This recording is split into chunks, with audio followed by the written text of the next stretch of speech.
ఈరోజు వచ్చిన వార్త కానీ ఒక రోజు క్రితం వచ్చిన వార్త కానీ దాంట్లో పిసిసి అధ్యక్షుడితోటి అదేవిధంగా ముఖ్యమంత్రి రేవంత్ రెడ్డితోటి జరిపిన రాయబారంలో వారు అంతకుముందు వారు సుముఖంగా లేరని, ఎందుకంటే కుటుంబపరమైన విభేదాలకి తండ్రి కూతుర్లకి సోదరుడికి మధ్య ఏదైతే కేసీఆర్ కుటుంబంలో వచ్చే విభేదాలకి కాంగ్రెస్ పార్టీ కానీ తమ నాయకత్వం కానీ ప్రధానమైన కారణంగా ప్రజలు చూడకూడదు, కుటుంబంలో భేదాభిప్రాయాలు తెచ్చి తద్వారా రాజకీయాలు చేస్తున్నారనే ఆలోచన ప్రజల్లో వస్తుంది.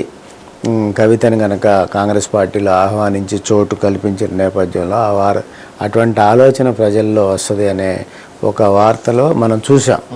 అంటే రాజకీయాల్లో ఒక కుటుంబంలో నుంచి ఆమె శాసన మండలి సభ్యురాలుగా ఉన్నారు, ఆలోచనపరమైన నాయకత్వంతో ముందుకు పోయే పరిస్థితి ఉంది. 25 సంవత్సరాలుగా ఉద్యమ నేపథ్యం, ఉద్యమ నాయకత్వం, అదేవిధంగా జాగృతితో రాష్ట్రం అంతా తిరిగిన నేపథ్యం, అదేవిధంగా బతుకమ్మ కార్యక్రమాలు వేలాదిగా కార్యక్రమాలు చేసి బతుకమ్మని అంటేనే కవితమ్మ అనే పేరుతోటి ముందుకు పోయిన నేపథ్యంలో ఒక పటిష్టమైన నాయకత్వం కవితకి ఉందనే చెప్పాలి.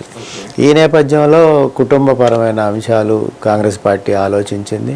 అధిష్టానం గ్రీన్ సిగ్నల్ ఇచ్చిన రాష్ట్ర నాయకులుగా, రాష్ట్ర అధినేతలుగా ఉన్న రేవంత్ రెడ్డి కానీ అదేవిధంగా పిసిసి అధ్యక్షులు మహేష్ కుమార్ గౌడ్ కానీ విభేదాలకి తాము కారణమవటం, అటువంటి అపఖ్యాతి పొందటం అనేది తమకి సరైన విధానం కాదనేది కూడా ఒక ఆలోచన చేస్తూ ఉన్నారు.